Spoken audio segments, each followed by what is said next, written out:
Hey,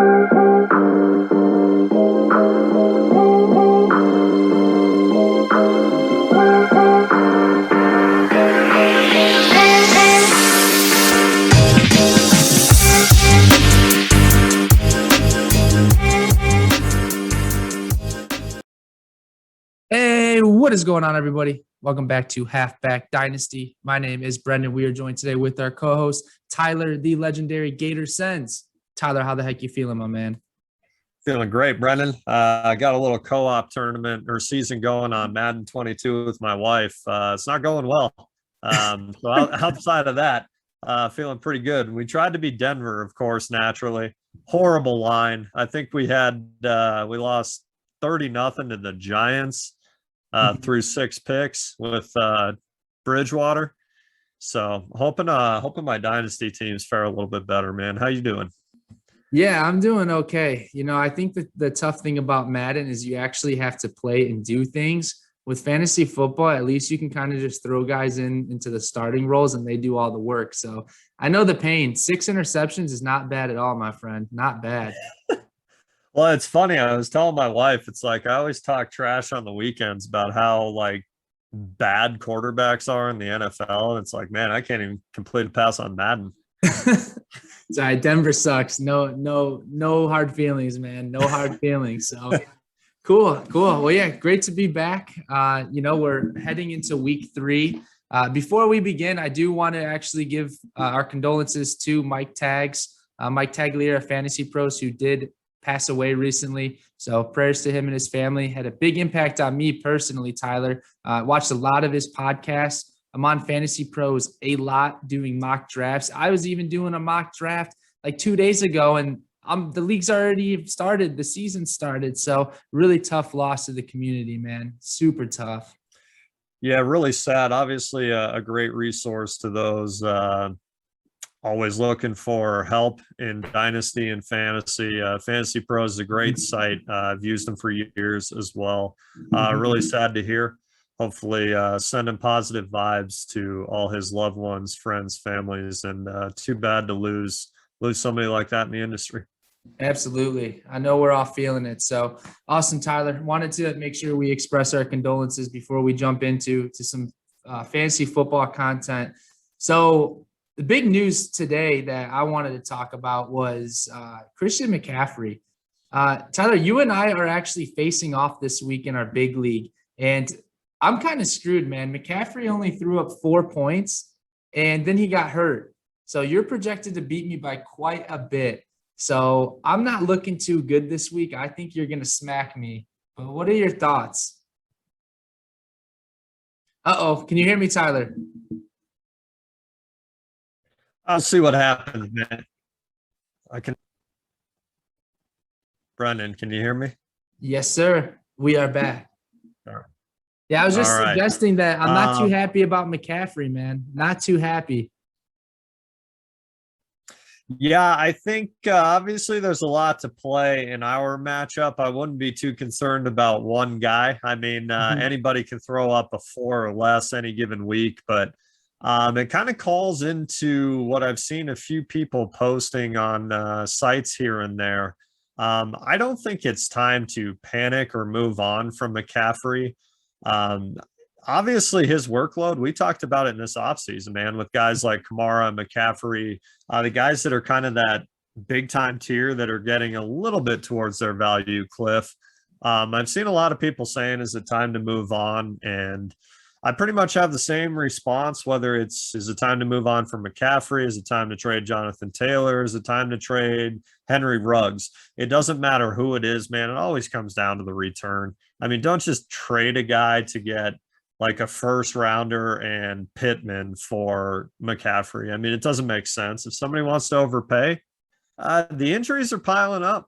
He's taken quite a bit of beating over the years, and my feelings. You and I kind of have differing feelings on running backs, but I don't want to be left holding at the end of the day if his value is gone. But I don't think that's the case with McCaffrey. I think he'll be back in 3 or 4 weeks, and it's still McCaffrey, Absolutely. To a certain point, though, I mean, why are you going to keep trading when you have top tier production? Like, what more could you possibly want?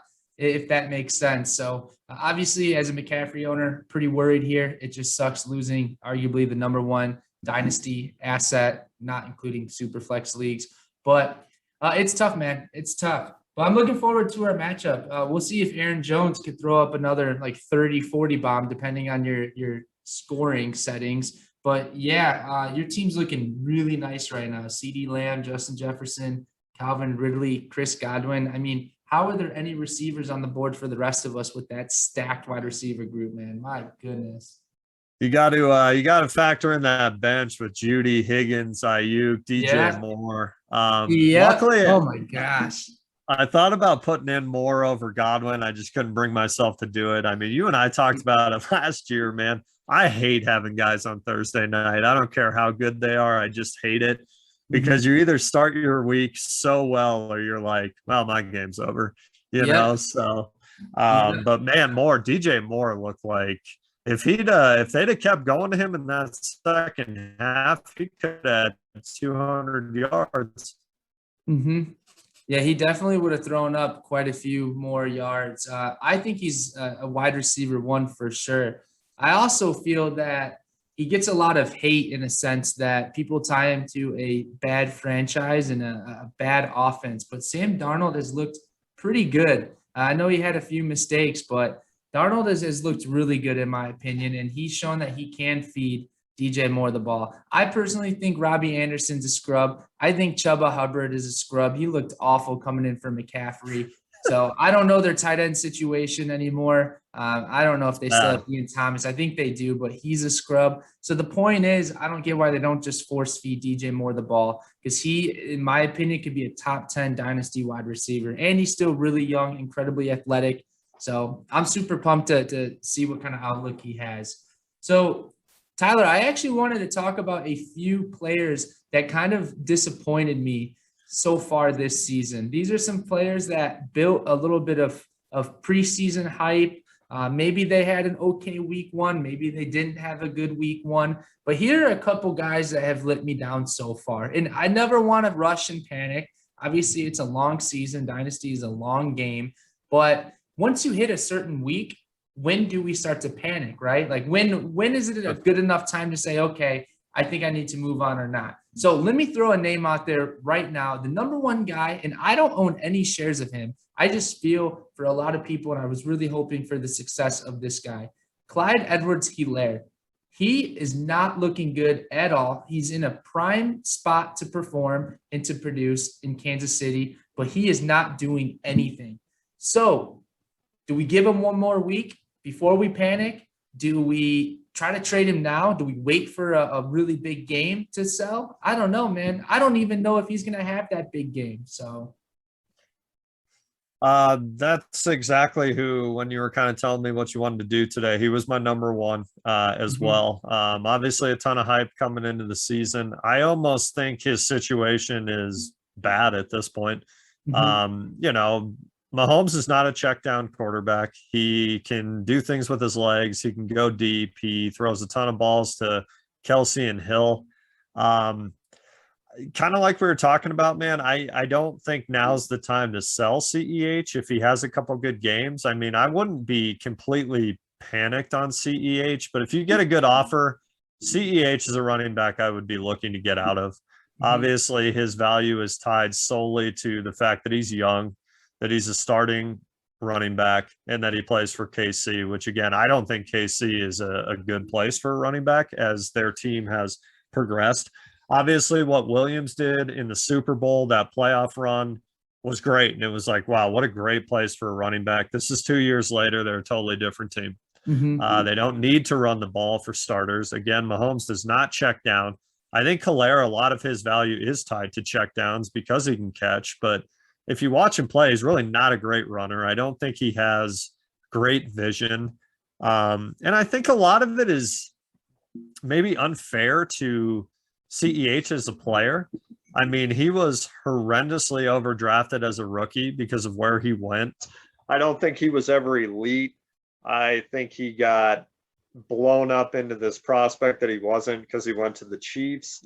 And, you know, I think some of it is unfair to not CEH, but CEH as an asset in the fact that people do view him as elite when he's not. I think CEH can be a very good RB2, maybe RB1 weeks here or there, but CEH is one of the few younger assets that in that tier I would be okay getting out of at this point for the right price. I mean, I wouldn't just give them away.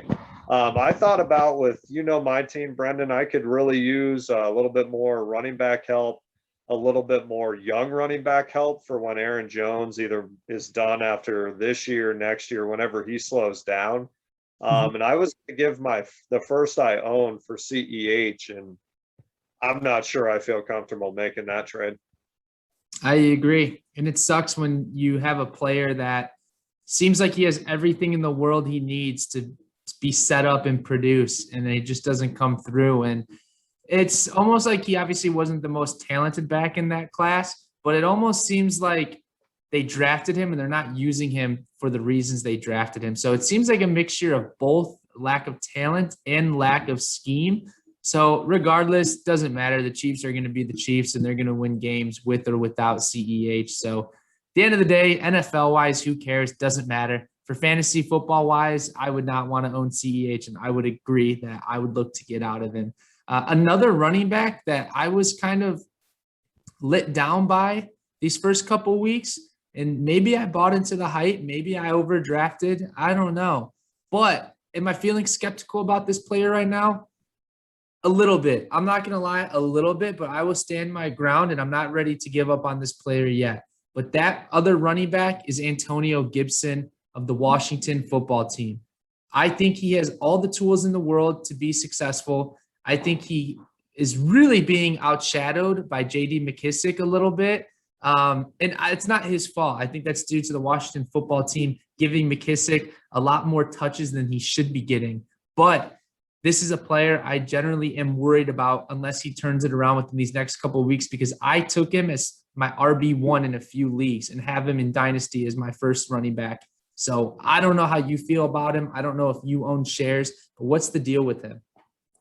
I kind of figured he would be coming on your list as well. We're definitely on the same page. Gibson, I honestly don't worry about. I think Gibson, he's built differently. He's a big guy. He's a big running back. Be much, much more comfortable holding him. Even if he has a bad year, I would still feel comfortable holding him long term. I think he's a product of, it was really interesting, man. My brother and I were driving up to the mountains last weekend and had a conversation about the frustration that is fantasy and dynasty in general anymore. There's so many good players now, and there's so many players that are used week to week. Like, personally, I think it's ridiculous that McKissic gets used the way he does. I mean, Gibson played wide receiver in college. Like, throw him the ball. But agreed.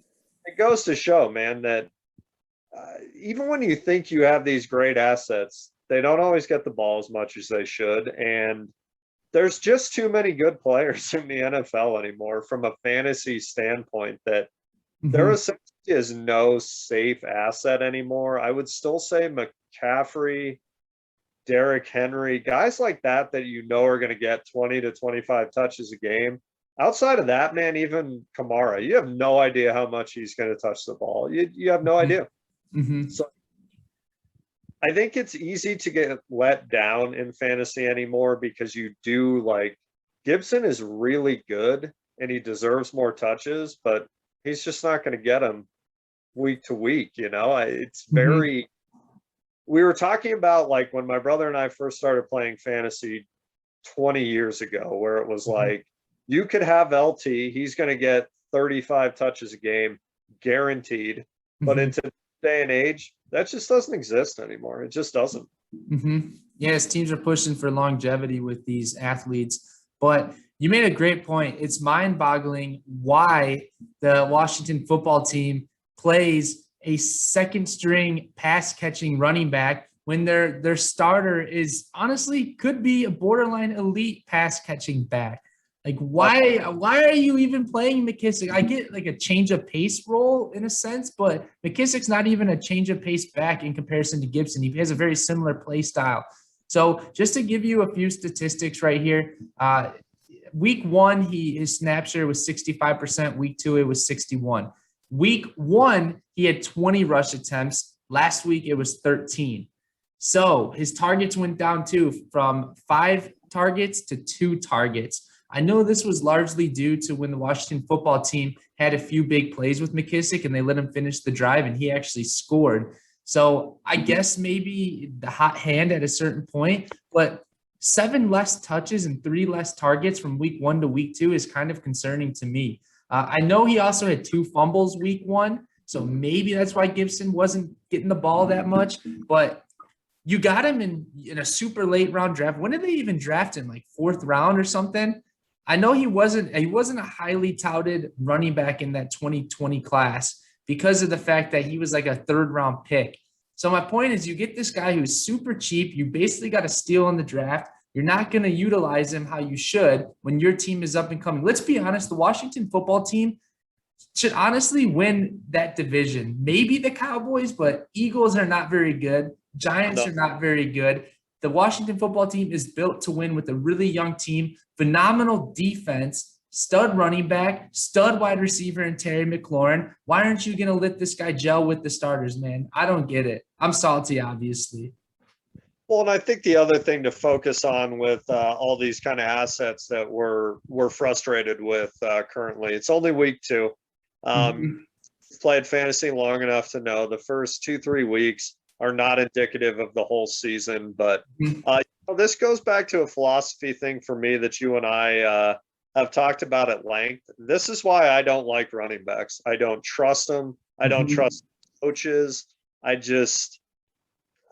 Gibson looked like a surefire 20 guy a week, and like he gets 11 touches. I mean, it's just the NFL just throws and throws and throws, man. That's just the way it is, and this is exactly I don't trust running backs.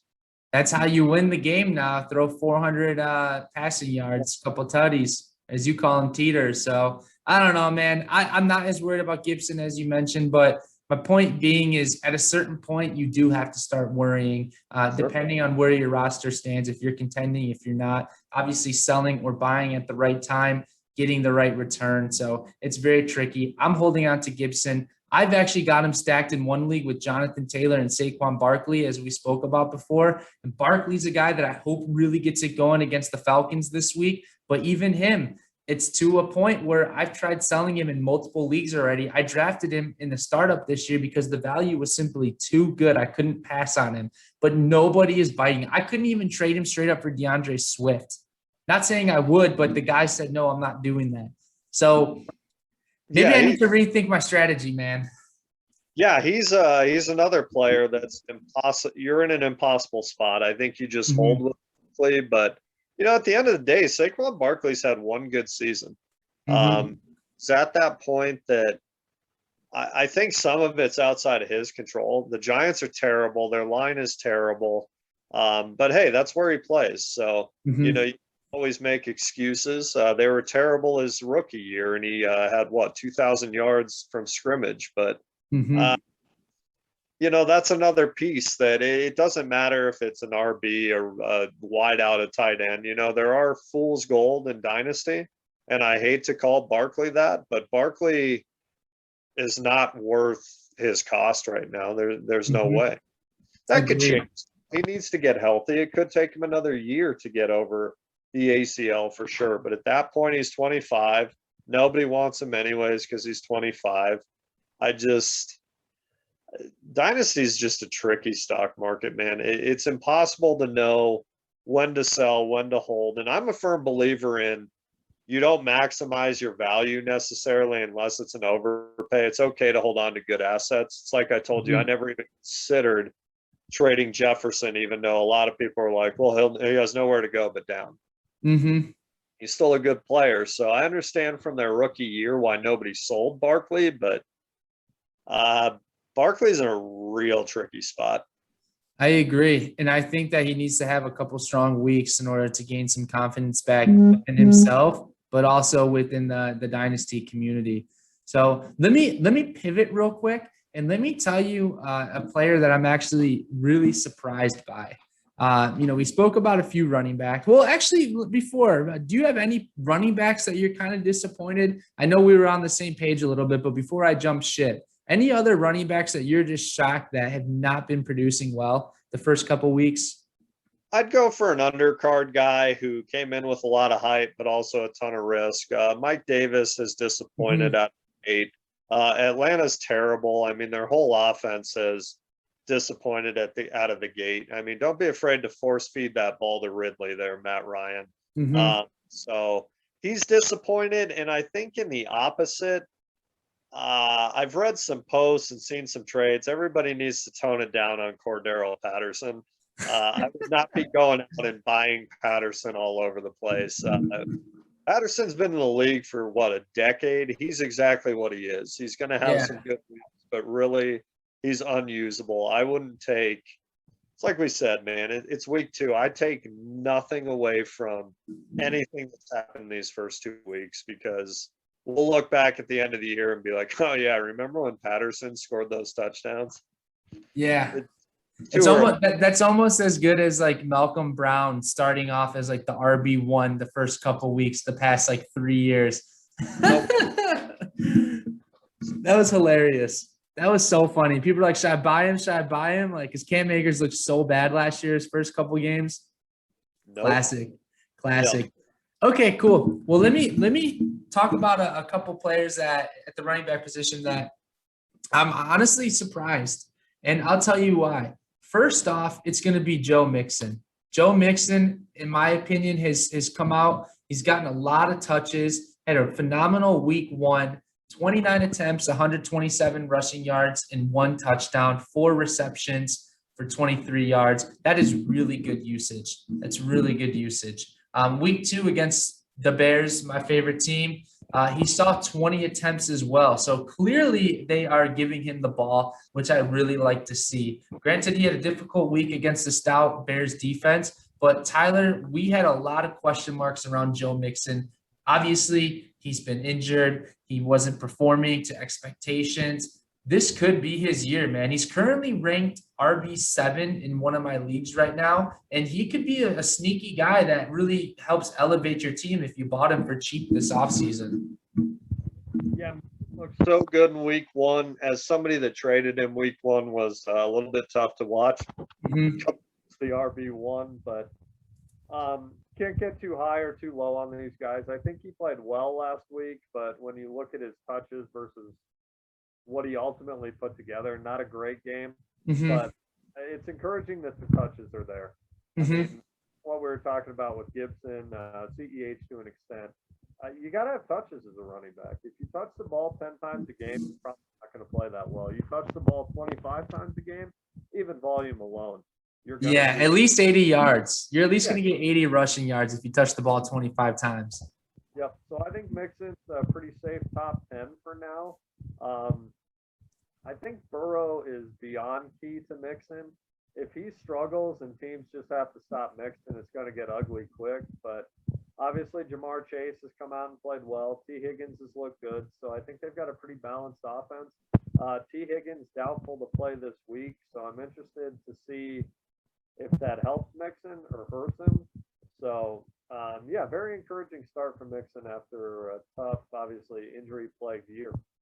Absolutely. So I'm excited to see how he performs. Obviously, I want to see Burrow become successful. It was pretty discouraging seeing him throw 3 interceptions on 3 straight pass attempts to the Bears defense. I mean, I loved it as a football fan, but I was sad to see it as a fantasy football fan. The last guy I want to bring up for running backs that I'm not necessarily surprised, but I want to just give this guy credit is my boy Nick Chubb. Tyler, he is averaging about a 55% snap share the first 2 weeks. He is averaging like 6.5, 7 yards per carry. Week 1, he averaged 5.5 yards per carry. Week 2, he averaged 8.6 yards per carry, 3 rushing touchdowns already. The guy is just a stud, man. This is a running back that I think has a chance to really be the guy for the next couple years. I could see him being in the NFL until he's like 30, honestly. That's my opinion. Nick Chubb is a straight beast, man. Yeah, Nick Chubb's an absolute stud. You and I said that last year. We said it heading into this year. He's the elite running back that nobody talks about, nobody cares about. You Mm-hmm. know, about the pass catchers because he doesn't catch the ball. Well, Nick Chubb doesn't have to catch the ball. Mm-hmm. He's like Derrick Henry to an extent. He gets his work done on the ground, Mm-hmm. which is not super common, I don't think, for running backs anymore. Running backs are very, oh, I need 5 catches as well as 20 runs. Nick Mm-hmm. Chubb's just an absolute stud. I think he's one of the most underrated running backs or assets in all of fantasy football, all of Mm-hmm. Dynasty. Mm-hmm. Uh, He does yeah, what Derrick Henry does on like half the carries. exactly. Yeah, it's a shame Hunt landed there because Nick Yeah. Chubb catch the ball going back to Georgia. Mm-hmm. He could be arguably the RB1 overall if he was a pass if he got the opportunity to catch passes because he can. I agree. I agree completely. So Nick Chubb is for sure an RB1 the rest of the year, top 5 in my opinion. So really excited to see how he stacks up against the Bears this Sunday. So all right, let's pivot towards wide receivers. There's only one big disappointment that I really want to talk about. I know we've already talked about a lot of running backs. I think we just covered 6 or 7. But with wide receivers, this is more so due to the hype of what happened on this particular franchise. Now, this franchise is the New Orleans Saints. Lots of question marks around whether Taysom Hill or Jameis Winston would be the starter. Winston got the job. And all of a sudden, after that announcement, the wide receivers on that roster skyrocketed in value, absolutely skyrocketed. And I felt that. I totally understood why. But this particular wide receiver has absolutely flopped. And I'm talking about Marquez Callaway. I saw people trying to trade for this guy and giving up seconds, even late first. My goodness, what a time to be alive. He has not played that well. He doesn't get the ball, honestly. So is Marquez Callaway one of those guys that were just part of the hype because of the potential situation? Or do you actually think he could be good? Uh, it's hard to say, man. I mean, he had that one good preseason game. I would never buy anybody in Dynasty based on preseason. Mm-hmm. It doesn't mean anything. Still a long season. I mean, Winston was terrible last week. He wasn't even Mm-hmm. that week 1. What, he completed 7 passes, but 5 of them were touchdowns 2 yards away. It's got to be a record. Yeah, I mean, I think you gotta wait and see, but no, I had zero interest in Callaway at all this season. Mm-hmm. You know, it's hard to. I don't even know what to say about it. Yeah. Yeah, I feel you on that. I'm for sure not buying anybody on the Saints right now unless his name is Alvin Kamara, because he's the only one I trust. Even then, it seems kind of sketch. So, okay, let's talk about a receiver who I'm shocked has been performing the way he has, and it's not because I don't think he's not talented. It's because of situation. That's Brandin Cooks. Brandin Cooks has had 3 really solid games already. He's already amounted 32 targets. 32 targets and 23 receptions this year. He's already got, 132 yards, 78. He's already got like 320 yards receiving within his first 3 games. This guy is another under the radar player that consistently gets 1,000 yards receiving each year. My goodness, this is a buy low candidate. Even though after these 3 big games, you could still probably buy low. I took him in like the 15th round of a startup, and he is currently wide receiver 3 in one of my leagues. This guy is a low-key stud, man. What are your thoughts on Brandin Cooks? Yeah, quite the shocker on how he started. I kind of thought he'd sit out this Thursday with Mills at quarterback, but was able to get over the century mark. He seems to catch everything that goes his way. Has always been a little bit underrated because he's been very boom or bust because of his skill set. But this year, he seems pretty safe. He's going to get 10 targets. He doesn't need the huge chunk plays like he has in the past. So I'd be hesitant. I say this a lot too when players like this. I would be very hesitant to buy at his current price. If you get him cheaper, sure. But I'm guessing most owners are going to be looking to sell high, and selling high is pricey. Sure. Sure. Yeah, I agree. I mean, he's probably, with the production he's putting up right now, he's probably worth a first round pick to a contender. I'm not going to lie. But that's the thing is he done after this year? Probably not. He'll probably put together another 1,000-yard season next year.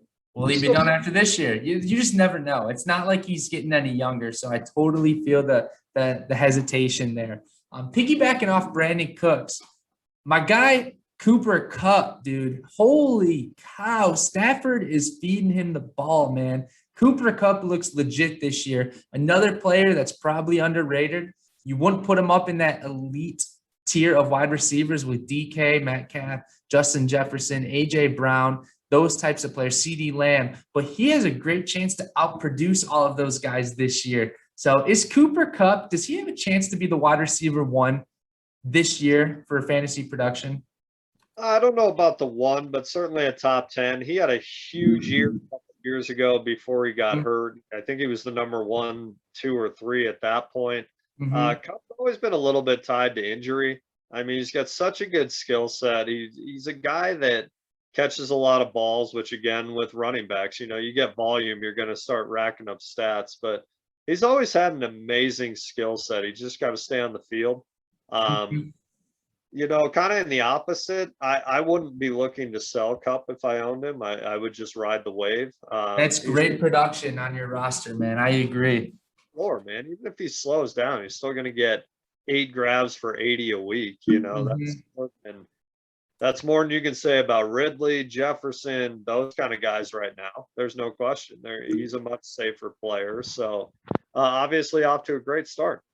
Absolutely. See, that's how you can win dynasty leagues. Is there's a lot of players out there that maybe they hit that age where people are skeptical about them, but they're still great production. If you had a dynasty team right now contending and you bought low, let's say on Adam Thielen, Cooper Kupp, Brandin Cooks, based on their age, you would be looking so good right now, literally so good. So that's the recommendation, is don't be afraid to go after some really solid production if you, of course, can grab them at a great price. Obviously, Cooper Kupp right now, if this was Calvin Ridley putting up these numbers or Justin Jefferson, people would expect like 3 first-round picks for them at this point in time. I wouldn't expect that from Cooper Kupp. But, hey, I'd rather spend 1 first-round pick on Cooper Kupp, get the same production this year, and still have my other 2 firsts. So there's so many sneaky buys that are right in front of you the entire time. You just have to find them and go after them.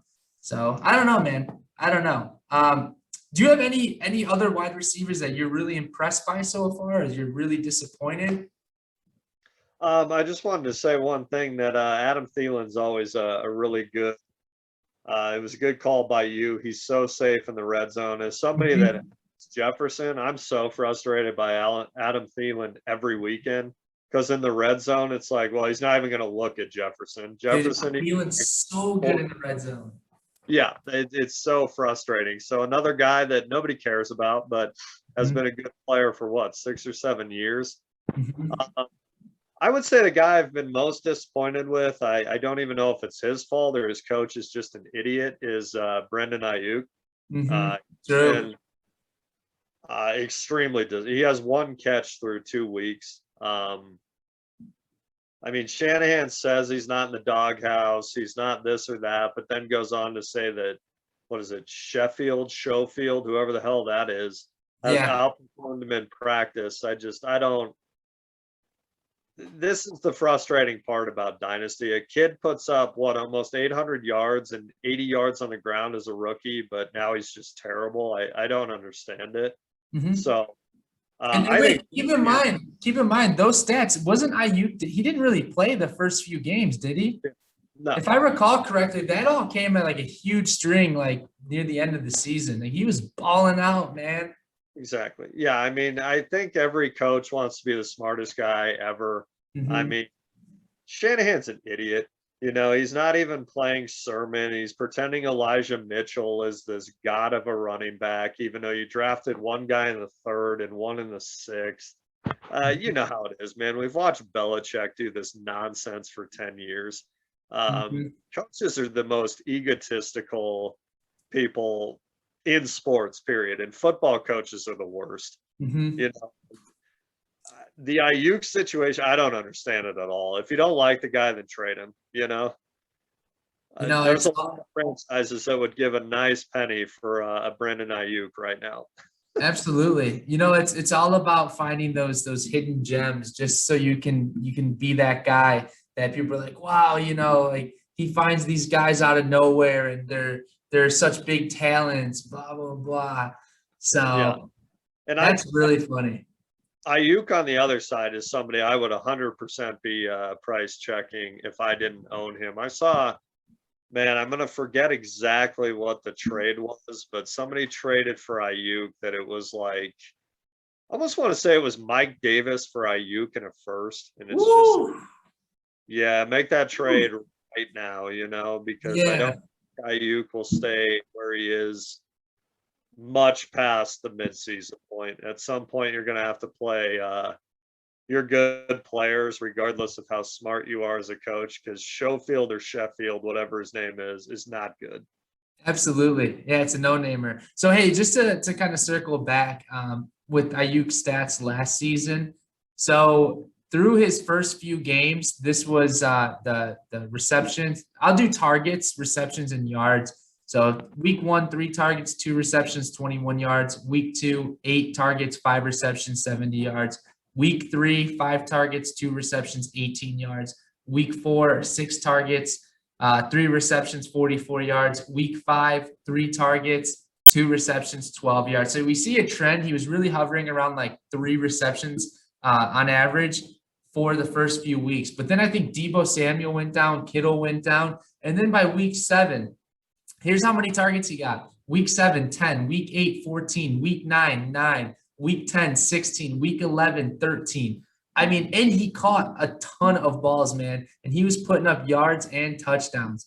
So the point is, he showed that he could do it with nobody else on the field as a weapon, right? It's not like you had George Kittle out there or Deebo Samuel taking coverage from the top DBs and linebackers. Like Ayuk was doing it all. And then you bring him in this season and you're saying that it's because he was injured, he hasn't gotten enough reps. Like, dude, the guy is a baller, man. You got to give him the opportunity. He'll help you score. And what are you doing? I agree. Shanahan's a bozo in that context, that sense. So stupid. Yeah, I don't understand it either. And obviously, Ayuk saw a bump because of the injuries to Kittle and Samuel, but I think there's a balance there.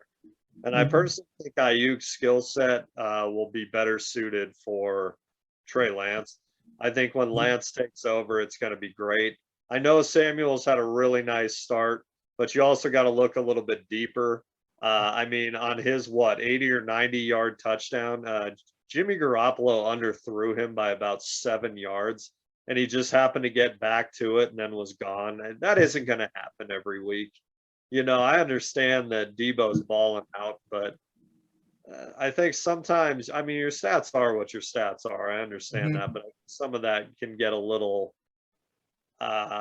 Samuel's stats were very, very almost forgiving in week 1. I mean, that was a terrible throw by Garoppolo.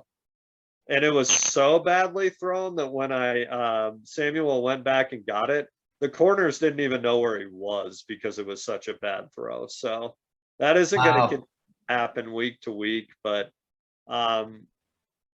I can't figure out what's going on with Ayuk. Hey, to be fair though, Jimmy G wins games in the NFL, bro. He wins games. His record is unbelievable as a starting quarterback. I can't argue that. And again, your stats are what your stats are. And I'm probably a bitter Ayuk owner right now, but I think there's a difference between Ayuk getting 0 receptions and Samuel getting 190 yards, I agree. I think Ayuk will start turning it up. Honestly, even if he doesn't perform that well this year due to situation and schemes, I'd still buy him low next year. He's only in his second year. He looked good his rookie season. That's really the telltale. If they pass the eye test, especially the rookie season, and they really ball out, they're usually going to be pretty good. So I'd highly recommend keeping tabs on Brandin Ayuk and seeing if you could snag him. So, I know you're disappointed in not necessarily Ayuk's talent, but the situation. Any other wide receivers that come to mind, or any tight ends or quarterbacks that you've been super upset with, that you've been super happy with? Teddy Bridgewater looks pretty decent. Daniel Jones. I mean, who you got on your QB and tight end list right now, man? Yeah, good call on Bridgewater and Daniel Jones. They both look surprisingly good. Mm-hmm. As far as tight ends go, I would say Jonnu Smith's been a disappointment out of the gate. I could have called that though, bro. Come on. He's up and down based on a rookie quarterback. I mean, in week 1, he caught 5 of 5 targets, which is fantastic, but it was only for about 44 yards. So it's not a lack of his talent. It's a lack of Patriots system right now. Just want to throw that out there. So sorry, go ahead. I think he's been disappointing. Obviously, Andrews rebounded a little bit last week. He was incredibly disappointing in week 1. So hard with tight ends, man, because they're always disappointing. Always. George Kittle hasn't been good. He's supposed to be this unbelievably elite tight end. He hasn't been good. I'm selling George Kittle this year. By all means, I'm selling. I don't believe in him anymore. Injuries and too many weapons out there. Think about when Ayuk gets going again. That's 10 targets a game compared to, however many he's getting, the couple he's getting now. Look at Trey Sermon. If he actually hits and he can catch a couple of passes, right? Deebo Samuel, who's turning on the Jets.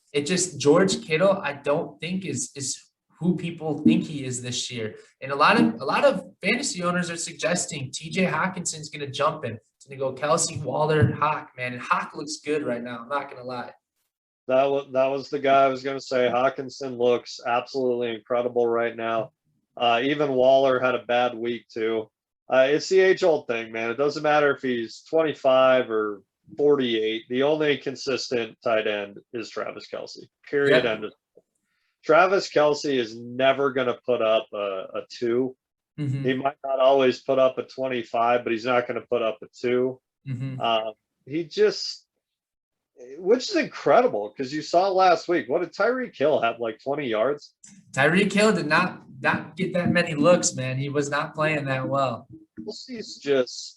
Kelce to me is the most consistent player in fantasy football. Week out. Yep. And he's going to keep that up. And also his injury risk is a lot lower because of the routes he runs. I mean, unless he just gets decked by a linebacker.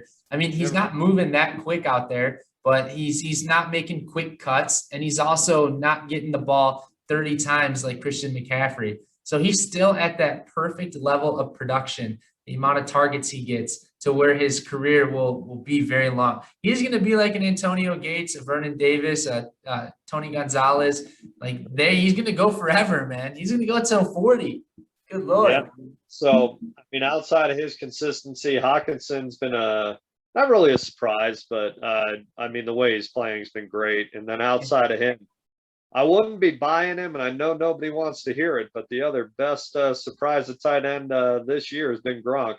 Yeah, dude, I got Gronk in a couple of leagues, and I'm sitting like, dang, this was so lucky. He looks phenomenal, though, dude. Come on. He looks really good. He looks really good so far. So I don't think he'll keep up at this tick. I mean, obviously last week his stats were good because of the 2 TDs. Yeah. But I mean, there's so many weapons on that team. But hey, man, if Brady's looking his way, obviously they have, isn't it the best connection in the history of the NFL? Tight end to QB. So if you're a contender and somebody's in a full rebuild and you can buy him for a second, why not? Because tight ends are terrible. They're awful week to week.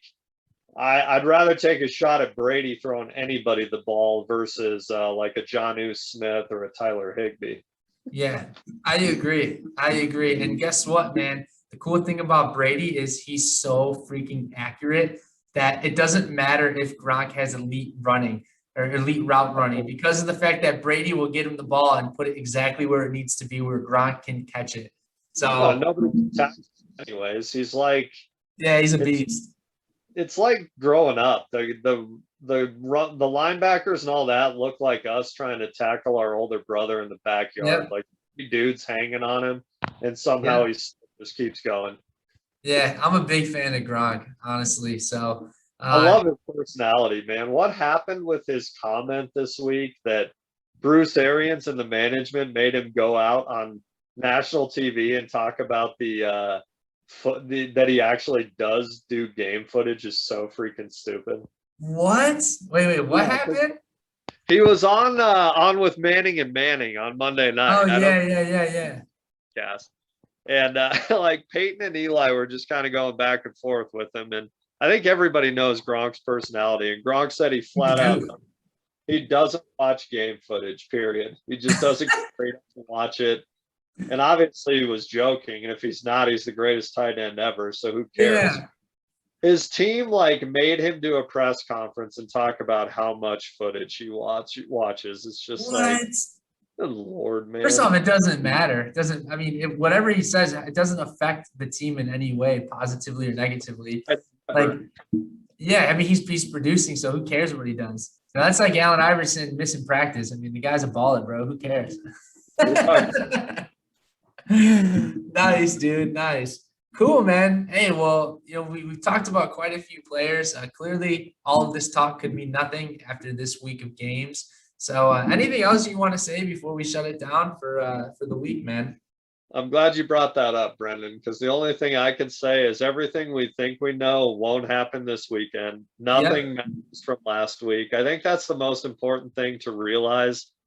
I think it's a little bit easier in year to year. I'm starting to understand how difficult, even after all this time, how much time I spend on it. Dynasty's so hard, man, because you have no idea year to year who is a safe asset, who is not. But everything we think we know right now, Gronk's going to go out and catch one ball for 2 yards. OJ Howard will have 130 yards and 3 touchdowns. It doesn't matter, man. It's so week to week that nothing we know matters at all. It really doesn't. It's about owning the right players at the right time. That's how you win. And starting them, of course, and starting them. So cool. Exactly. Cool. Tyler, great to see you as always. I'm excited for our matchup. Hopefully I'll be able to share some good news next week's episode. Hopefully you get to that I think you're 1-1 right now. Hopefully you get to 1-2. I get to 3-0. I'm looking forward to the matchup, my friend. Last week was the classic thing, Brandin. I would have beat everybody else in the league but the guy I played. It's a beautiful thing, man. It's a beautiful thing. Awesome. Well, take care.